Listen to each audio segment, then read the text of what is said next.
19세기 그러니까 1800년대 저 네덜란드의 아주 유명한 화가 중에 빈센트 반 고흐라는 화가를 여러분들도 잘 아실 겁니다. 후기 인상파 화가인데 이분은 아주 가난한 목사님의 아들로 태어났습니다. 어릴 때 소원은, 어릴 때 희망은 선교사가 되는 게 꿈이었고 화가가 되는 게 꿈이었습니다. 그런데 너무나 가난하다 보니까 화가가 되기 전에 저 광산에서 광부로 일하는 그런 노동자의 삶을 살았습니다. 광부로 일을 하면서 그가 가지고 있던 선교사의 꿈을 키워 열심히 그 광부들에게 전도 사역을 했지요. 그런데 그 광부들이라는 삶이 워낙 거칠기가 여지없고 삶의 분위기가 엉망이고 욕설이 난무하다 보니까 전도가 잘 안 돼요. 오히려 핍박만 돌아오게 되고 그래서 결국 선교를 접게 되는 것입니다. 그러던 어느 날이었는데 광산으로 그 일터로 출근을 하는 길이었는데 그 출근길에 아주 의미심장한 일을 겪게 됩니다. 광부들이 그 강산을 그 일터를 향해서 쭉 걸어가고 있는데 한 강부가 얼마나 생활이 어렵고 쪼들렸는지 입을 옷이 마땅히 없어가지고 건물 포장지를 뜯어가지고 그 건물 포장지로 옷을 만들어 입은 거예요. 그러니까 그 건물 포장지에 쓰인 글귀가 그 등짝에 그대로 적혀 있는 것입니다. 우리도 가끔 택배를 받아보면은 깨지기 쉬운 물건이 담긴 그런 택배 박스에는 여지없이 이런 글귀가 쓰여져 있습니다.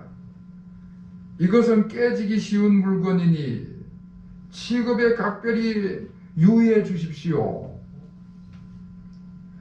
하필이면 그 강부가 포장지로 만들어 입은 옷이 그런 물건을 쌌던 포장지였던 거예요. 그래서 그 등짝에 이것은 깨지기 쉬운 물건이니 취급에 각별히 유의해 주십시오. 그런 글귀가 등짝에 쓰여 있던 겁니다.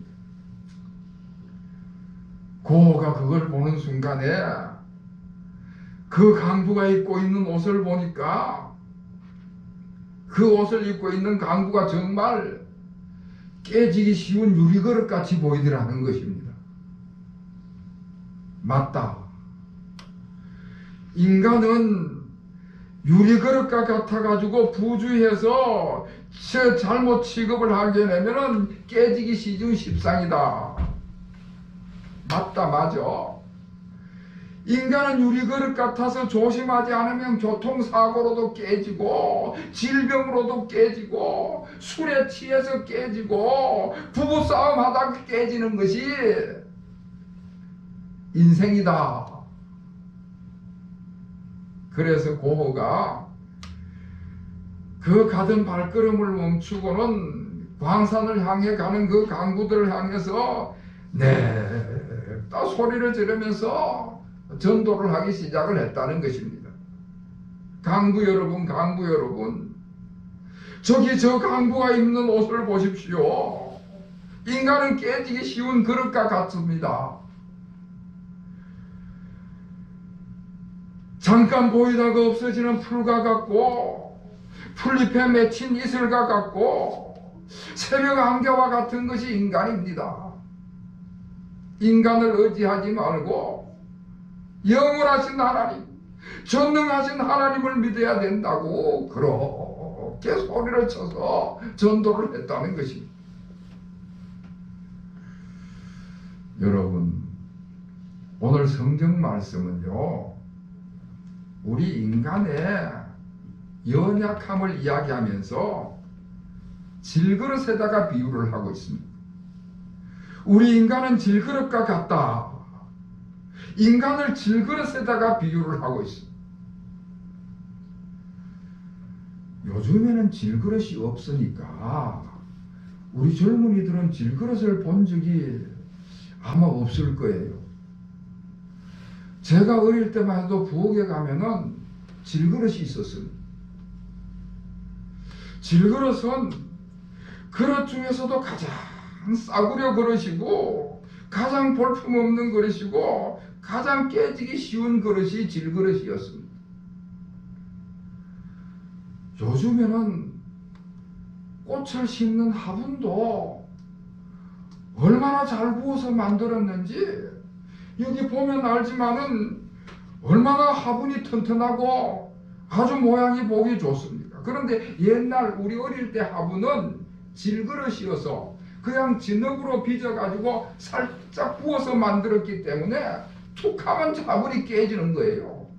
그러면 꽃을 심어놨던 화분이 넘어져서 깨지면 속이 상하지. 저희 고향에서는 옹기가마가 있었습니다. 그러니까 찰흙을 빚어가지고 옹기꿀에다가 그것을 구우면은 옹기단지가 만들어져 나옵니다. 그런데 그 옹기도 찰흙을 빚어서 굽기 전에 잿물을 바르기 때문에 굽고 나면은 반짝반짝거리는 게 아주 이뻐요. 그런데 그 옹기도 깨지는 거는 마찬가지입니다. 장독대에 가면 옹기가 옹기종기 쭉 모여 있는데 마당에다가 곡식 늘어놨는데 닭들이 와서 쪼아 먹으면은 지게 작대기 가지고 닭 쫓는다고 휘두르다가 그게 손에 빠지는 날에는 여지없이 장독대로 날아가서 장독이 깨지고 마는 것입니다. 그런데 오늘 성경은 우리 인간이 얼마나 연약한지 질그릇과 같다 이야기를 하고 있습니다. 여러분, 하나님이 인간을 만드실 때 흙으로 만들으셨기 때문에 우리 인간이 죽으면은 다시 그 흙으로 돌아가는 거예요. 그러니까 원재료가 흙이라는 점에서는 인간이나 질그릇이나 같기 때문에 인간이 질그릇과 같다 하는 이 비유는 아주 적절한 비유가 되는 것입니다. 인간의 육신이 얼마나 연약한지 눈에 보이지 않는 바이러스만 침투해도 그렇게 건강하고 활력 있게 활동을 하던 사람이 감기 걸리면은 꼼짝없이 알아붙는 것입니다. 몇 끼 밥을 안 먹고 며칠 밥을 안 먹으면은 그만 힘이 쇠약해져서 활동을 못하는 것이 인간입니다. 인간의 육체가 얼마나 연약한지 우리 인간의 건강을 좌우하는 우리 몸에 필요한 필수 영양소 몇 가지만 부족해도 꼼짝없이 병이 들고 마는 것입니다. 인간을 항온동물이다. 항온동물이라고 하는 것은 항상 온도를 유지해야만 사는 몸을 항온이다, 항온동물이다 하고 부릅니다. 그러니까 여름철이나 겨울철이나 우리 몸의 온도가 일정해야지 겨울이라고 해서 몸의 온도가 낮아지고 여름이라고 해서 몸의 온도가 올라가는 게 항상 온도가 일정해야 돼. 36.5도에서 37도를 유지해야만 되는 것입니다. 인간의 체온이 조금만 올라가도 문제가 생기고 조금만 낮아져도 문제가 생기는 것이. 만약에 우리 몸의 온도가 올라가 가지고 우리 몸이 조금만 올라가도 감당을 못하는 것입니다. 몸에 염증이 생긴다든지 내장에 문제가 생긴다든지 바이러스가 침투하면은 몸에 열이 나기 시작하면서 온도가 올라가면은 몸이 감당을 못합니다. 그러다가 고체온증이 되면은 그때부터 문제가 생기기 시작해서 신경과 근육의 기능이 떨어지면서 심리적으로도 변화가 찾아와서 무기력감에 빠지고 의욕상실증에 빠지면서 환각 증세가 찾아오는 것입니다. 그러다가 몸의 온도가 43도를 넘어서면은 심장 기능이 장애를 받아서 사망을 하게 되는 것입니다.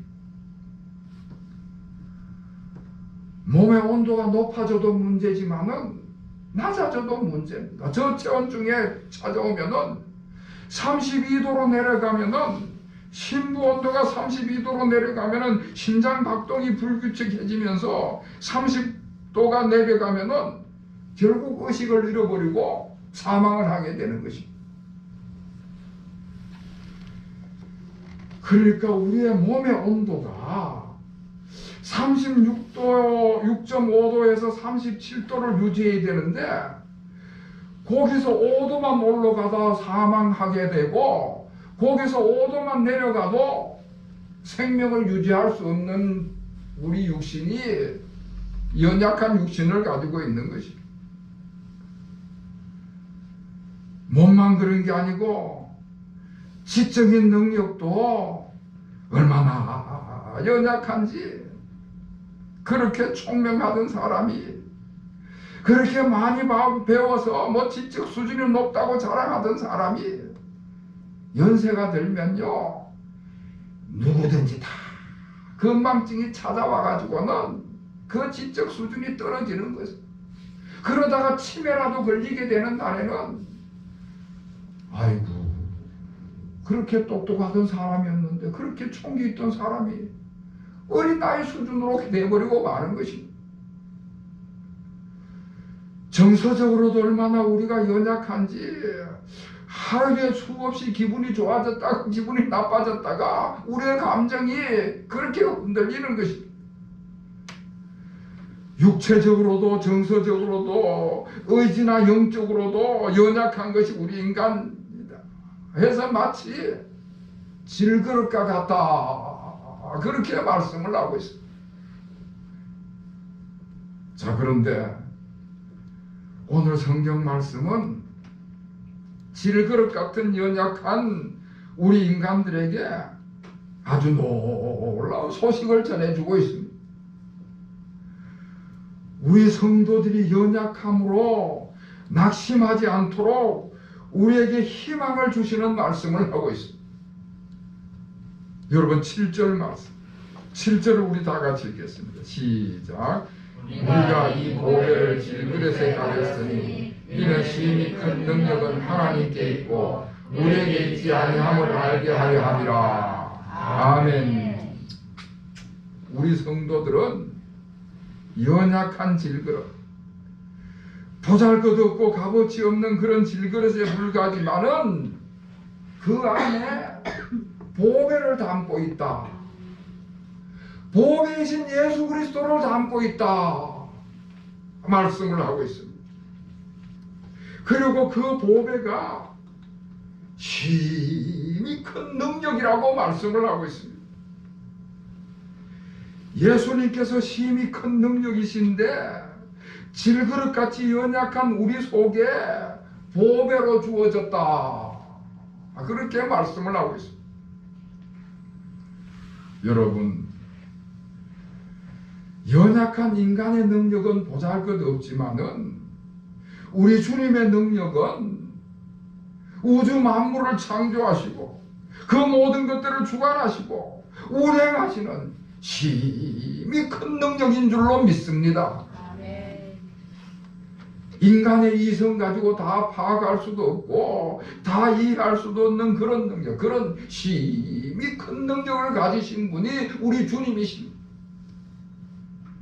그런데 하나님께서 연약한 질그릇 같은 우리 속에 이 보배를 주셨다, 심히 큰 능력을 주셨다고 말씀을 하고 있습니다. 우리 사람들은 자격이 없지만 질그릇같이 볼품이 없어서 그런 자격이 없지만은 하나님의 전적인 은혜로, 하나님의 불가항력적인 은혜로 우리에게 보배를 주셨다는 말씀. 자, 그러면은 이 보배이신 주님을, 힘이 큰 능력이신 주님을 어떤 사람이 받을 수 있는가? 이 힘이 큰 능력을, 이 보배를, 이 하나님의 은혜를 어떻게 우리가 받을 수 있는가? 단 한 가지인데, 우리 인간이 스스로 연약한 질그릇에 불과하다는 것을 인정할 때, 하나님 앞에 연약한 질그릇이라는 사실을 스스로 인정하고 겸손해질 때 하나님 앞에 받는 것이 이 놀라운 은혜인 것입니다. 여러분, 인간이 교만하면은 하나님의 은혜를 받을 수가 없습니다.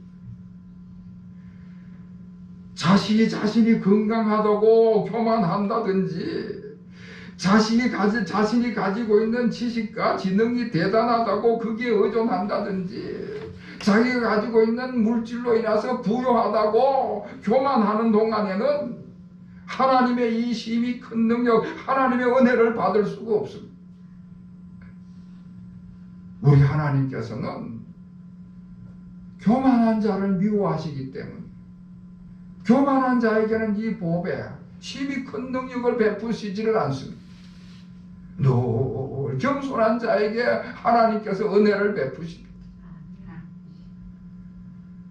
우리 인간은 연약한 질그릇이라는 사실을 인정하고 하나님 앞에 겸손하게 엎드려서 보배이신 예수 그리스도를 우리 속에 받아들일 때에, 그럴 때 그 삶에 변화가 일어나기 시작을 하는 것입니다. 내 인생을 하나님 앞에 전적으로 맡기고 우리 주님을 의지해서 날마다 친밀하게 교제할 때, 그럴 때 보배이신 예수 그리스도와 동행하면서 그 힘이 큰 능력을 소유하면서 늘 그의 능력을 행사하면서 능력 있는 삶을 살아가는 것이지. 자, 그래서 8절과 9절 말씀에서는 우리가 어떤 승리의 삶을 살 수 있는가 하는 것을 이야기를 해주고 있습니다. 우리 8절과 9절을 한 번 더 읽겠습니다. 시작. 우리가 사방으로 우겨쌈을 당하여도 쌓이지 아니하며 답답한 일을 당하여도 낙심하지 아니하며 박해를 받아도 버림받지 아니하며 거꾸로 뜨림을 당하여도 망하지 아니하고. 아멘. 사방으로 우겨쌈을 당하여 압박을 받아도 찌그러지거나 위축되지 않는다 말씀하시고, 답답한 일을 당하여도, 도저히 뚫고 나갈 수 없는 그런 절망적인 일을 당하여도 낙심하지 않는다 말씀을 하고, 앞이 캄캄해서 희망을 볼 수 없는 그런 상황이라 할지라도 공황 상태에 빠질 수 없다는 말씀입니다. 박해를 받고 핍박을 받아도 하나님이 구원해 주실 것이라는 믿음을 가지고 있기 때문에 낙심하지 않고 당당하다는 말씀입니다. 하나님 나라의 소망을 가지고 있기 때문에 좌절하거나 포기할 수가 없다는 말씀입니다. 우리 주님이 주신 능력으로 다시 일어나서 재기하고 다시 시작할 수 있는 것이 우리 그리스도인들이다. 할렐루야. 아멘. 베드로가 어린 여종 앞에서도요 벌벌 떨면서 예수님을 부인하던 그런 연약한 사람이었습니다. 질그릇같이 연약한 사람이었지. 그런데 예수님의 부활을 목격하면서, 예수님의 다시 살아나심을 목격하면서, 예수님께서 인생의 주인이라는, 이 생명을 주관하시는 분이시라는 사실을 확인하면서 그때부터 달라지는 것입니다. 그때부터 담대해지면서 어떤 문제 앞에서도 당당하게 맞서는 것입니다. 협박을 받아도 채찍질을 당하여도 죽음을 눈앞에 두고도 억압당하지 않고 자유한 것입니다. 생명의 주인이 주님이시고 내 생명은 주님이 주관하신다는 그 믿음을 갖고 있으니까 그 보배로신 주님이 베드로의 삶을 주관하시니까 낙심하지 않고 당당히 맞서는 것이죠. 사도 베드로도 마찬가지입니다. 사도 바울도 마찬가지입니다. 굶주리는 일이 있고 폭풍 속에 갇히는 일이 있고 감옥 속에 있는 일과 같은 온갖 고난을 당하지만은 결코 좌절하거나 낙심하지 않고 위축하지 않고 오히려 감옥 같은 그런 고난 속에서도 찬송함을 기뻐했다. 복음 전하기를 쉬지 않고 결국 승리하는 삶을 살았습니다. 사랑하는 성도 여러분, 이런 위대한 인물들도 다 우리와 똑같은 연약한 질그릇에 불과한 사람들입니다.